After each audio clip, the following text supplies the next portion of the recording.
Hey up guys, what's going on? Welcome back to the Bradford Save, where I have given up trying to work out where consistency comes from.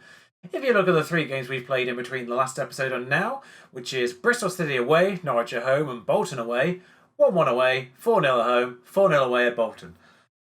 In fairness, Norwich aren't doing that well and Bolton are the team directly below them, so at least I even that out for the sake of my third team, Norwich, in terms of supporting. I didn't do Norwich any favours by beating them 4-0. But I did do them favours by beating Bolton 4-0. So I get somewhat balanced out there. And of course, a 1-1 away at Bristol City as well isn't too shabby, actually. Weirdly enough, actually, after the 1-1 away at Bristol City, one of the staff members just came at me and went, let's have a team meeting. So I just said, let's dig in, sort out this bad run of form, and then I got 2 4-0 wins. So sort of worked. But 1-1 away, they scored a penalty, and we got an 84th minute equaliser. That was just a result of me going attacking, basically, and just trying to get anything out of the game. And I did. 4-0 thumping of Norwich. I mean, we got a penalty. Pedro Ferreira scored that. It was his first goal, actually. I didn't even realise he was on penalty taking. Scannell, O'Brien, Teixeira got a 94th minute goal as well there. And I believe Teixeira was on the score sheet again the following game. So Teixeira is scoring now, which is great. Coventry scored. Ferreira scored another penalty in that one. We were 3-0 up after 36 minutes, and then Saramago got on the score sheet finally in the 70th minute, which does mean Jim O'Brien is actually still our top scorer with 7 goals, which is slightly worrying for our striking situation. I think that's going to be our priority in the January window, which will follow immediately after these 2 games, actually. So that's probably what I'm going to prioritise, getting a loan signing in who can score, basically. So yeah, we are 15th. We are 12 points clear of the drop, which is Bolton. 12 points clear of Bolton in 22nd, and we are 7 points off the playoffs. So let's face it, playoffs ain't happening, really, and I don't think we need to be too worried about relegation. Another bad run of form probably could be a bit problematic here. We have basically just played all the relegation-threatened teams, so we're about to go into a string of games where sort of top half opposition again. I just noticed Wigan are in 3rd. Good job, Wigan, I guess. So yeah, today we play Cardiff again, who we played in the first game of this season. We're exactly halfway through the season now. We're in 15th, playing Cardiff again, see how we match up. Incidentally, we have moved up to 23rd in the season preview. Still 1,000 to 1, but we've moved up a place in the season preview. So evidently our players are developing to the point where we're now apparently better than Barnsley, who are stone dead last. Silver linings. Cardiff first, and then Birmingham away, who are actually in the relegation spots as well. And here we are, the lineup for Bradford versus Cardiff. Bradford at home, Cardiff are the favourites, naturally. One big piece of news to mention right now is that Golubovic got injured again for 4 to 7 weeks this time, rather than just a couple of matches. Sergio Luis is in goal. Against Bolton, I did forget to bring Sergio Luis out of the under-18, so I did have to play our homegrown goalkeeper, who ain't great. So that was a let-off. We managed to dominate that game. Elsewhere, that he didn't really need to do anything. So got away with that one. Correa is also injured right now, so that is why Mella is in the team. Just the same point in time where he wanted more matches, so that worked out well for him too. Saris is in the lineup as well because Garcia is injured. So our back line isn't doing that well in terms of injuries right now. So Riley on the left, Saris, O'Connor, Mella, Louise in goal. Ferreira in the DM, O'Brien, Coventry, that's all the same. Teixeira, Scannell, Saramago. So the front half, not really changed at all. We have switched to this custom vertical tiki-taka situation with a couple of adjustments. I think it took a couple of games for us to get used to it, maybe, and that's what happened with the 4-0s. It's working out now, I hope. So Bradford versus Cardiff. Let's see if it works again. I mean, if it's not 4-0, I'm going to be disappointed, frankly. What on earth is happening? I was going to say something entirely different there, and then I actually saw the lineup. What is that lineup? That's basically 7-2-1. I mean, if we get our players in that gap, we're doing all right, really. I mean, what? Words. I was going to talk about our substitute situation because I forgot to mention them in the lineup there. We do have Queiroz and Santa Cruz on the bench right now. Queiroz because Saris is starting and Garcia is injured. Santa Cruz is because Doyle's injured as well. At this point, he's coming back to fitness, but I figured just put Santa Cruz on because he's fully fit. He's changed the date he wants to retire in the interim. I swear when he announced his retirement, he said January, but I clicked on his profile before I did the recording for the lineup there, and he says he's retiring in June now. So, all right, we've gone for another 6 months, basically. I mean, what is happening here? I mean, they're parking the bus before they've even started. I know we've scored 8 goals in the past 2 games, but that's ridiculous. Can we break down the 7-man defence? Let's find out. Well, we've kicked off here, and they've got a free kick immediately. That went close. So, yeah, we're doing this balanced sort of custom vertical ticket. I mean, their formations at the bottom here, and it's just distracting me every time I go to talk. 11 minutes, though. They hoof it up to literally no one because they don't have any upfield players. Just that one guy. Scannell now. Back to O'Brien on the edge of the box. He's got room to swall where O'Brien's close. You give it to O'Brien on the space on the edge of the box. He did score in one of those 2 games as well. He managed to knock out that bad run of form he was having. Incidentally, Barnsley play Birmingham today, which is a big match because they are the bottom 2. Oh yeah, that's the other thing. Birmingham, in fact, are stone dead last. What on earth was that from O'Connor? Well, O'Connor just goes for a company right there. Not known for his long shots, but he nearly did a company there. Incidentally, I'm recording this a day in advance right now. This is the narrowest gap between recording and game uploading I've had. So we are on the back of 2 very good English comebacks. And I would love to see that kind of passion right now from my team. A couple of people are motivated. But, man, that Mellor. Coventry has been booked at one point. Scannell. O'Brien on the edge. And, he goes for it again. O'Brien's getting confident again. I like this. And this is a corner which probably won't go anywhere because corners from gameplay don't do anything usually. And yep, you can see their formation not really working for them right now when they have literally 1 player in our half. I mean, I'll take a 0-0 against Cardiff. I mean, I'm very happy with that. But yeah, Birmingham are stone dead last. I'm just going to assertively say we're not doing badly at all. Continue to work hard. The follow-up worked better. But yeah, Barnsley are actually second last. Barnsley were last when we played them, but then they won 3 games after that and managed to get themselves off bottom. They hadn't actually won a game when we played Barnsley, as I mentioned last episode. But yeah, they're now on 14 points, Barnsley. Birmingham on 11. So next match is against last place Birmingham. I think they'll still be last even if they manage to beat Barnsley today. So we have the ball. Texera is in that inside forward position. Coventry now. He's going to get that poached off us. But now they do have players going forward. And they managed to get to Watmore on the right here. Can he get to... Oh, yes, they can. Right, okay. It might be useful if we actually track the run of other players. I'm not even defending Nowley, which is the worst part of this. I don't think. But yeah, Watmore managed to get onto that. And... well, number 4 has not really done well here. I think that's O'Connor. I think positive is necessary right now. The problem here is none of our midfield 3 are actually playing badly, apparently. It's up front players that could do with a kick up their proverbial backsides. I'm going to make a bold choice right now. Dowser for Scannell. Coventry is actually quite tired, so what I'm going to do is this. It's a bold choice. Get Jones on in... yeah, I'll leave him attacking midfielder.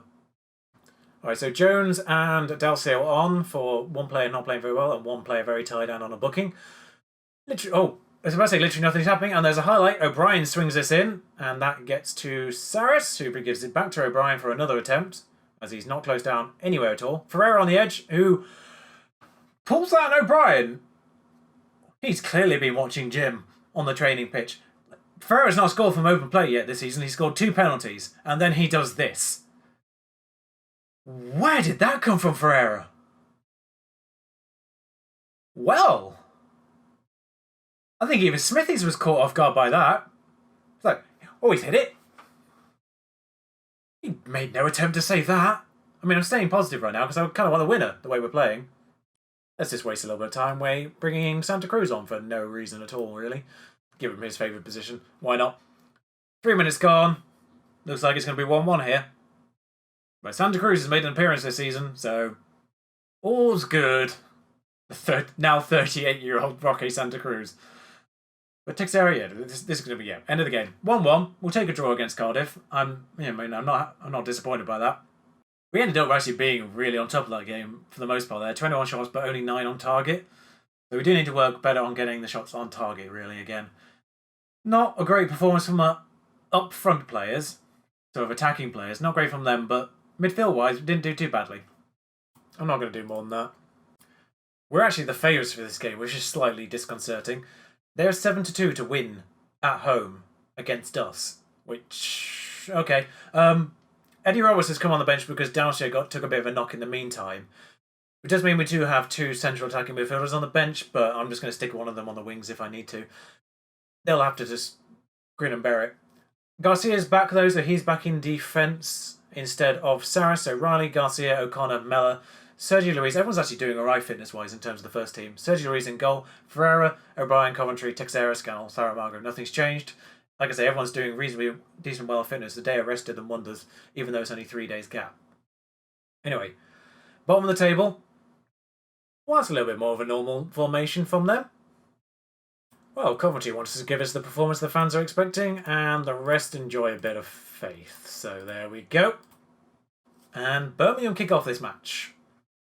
Do we have an immediate highlight? No. So yeah, balanced away from same formation, not changed anything up here. Leeds have scored in the first minute in their game. Good start from them. Right, so... not going to attempt his name right now. Gardner. Okay, let's go this time. Kieftenbeld. Alright then. Morrison. They are very much going for a low-tempo move here. Oh, all the way back to Andres Prieto. And no, that looked like it was going to be a defensive mistake for a second there, but Riley has the ball now for us now. O'Brien, two players obviously with us last season. Ferreira. O'Brien. Texera. I mean, looks like we're both playing fairly low-tempo games here, so this is going to be fun to commentate. Scannell. Finally, a bit of attacking movement here. Who goes close. Blimey. Lee's Bolton is 2-1 after 7 minutes. Wish I was commentating that game. Garcia gives it back to Coventry. And he hooves it across for Scannell too. Yes. By way of the goalkeeper, nod that home. 11 minutes gone, 1-0. Birmingham have lost 8 games in a row, by the way. Which is part of the reason why they have 11 points at the bottom of the table. However, as we see here, Garcia just taps that back to Coventry for a second attempt to hoof it into the box, and Scannell times his run perfectly for a very good header that Prieto cannot keep out. 1-0 Bradford already, up to 13th actually with this, as things stand. Kieftenbeld has had a yellow. I'm not afraid of his name anymore. However, Colin, I really hope he's Brazilian. This is one of those random Brazilian names where they just have singular English names. Colin. Saboteur. Back to Gardner, who looks a bit worse for wear already. We've had 71% of the possession in this game so far after 20 minutes. That's wow, I've just realised the stats. I've just looked at them for the first time properly here. 70% possession, 8 shots to none. However, this looks like this might be attack for them. Yes, they are coming forward here. Maghoma, Saboteur, getting to a player, their striker now. Pedersen, who does get tackled, but does get it back again. That goes all the way across to Jota, who gives it back to their striker, who misses. They've had a shot. They've had a shot after that intensely long highlight. Well, nothing else happened that half, but we are... okay, that's what one would call domination. Apart from the scoreline, of course. Right then, second half, let's see if we can do a little bit better. So Riley's taken a knock and isn't gaining any more fitness back. So that does mean a straight swap here. Thankfully, that's the position I did have the immediate swap for. Now, incidentally, he has played better the last couple of matches, Riley, after I criticised him in the previous episode. Mellor keeps that in just to give it to Maghoma, who doesn't really have anyone to give it to other than Sterling here. Not that Sterling, obviously. Texera now on the ball, though. And gives it back to Ferreira, his Portuguese comrade. Scannell, and he's going to give that to Coventry to Thump. Nope, Thump. Yep, there we go. 2-0. Coventry has scored to make that 2-0 to us. So as things stand, we are 13th. And, yeah, not too shabby, really. I'm going to see this in glorious 3D now. Scannell picks out the run here of Coventry, who just taps it. One touch, and then left-footed into the bottom left corner. Lovely. 2-0. Slightly less worried. Game's kind of running away, time-wise now.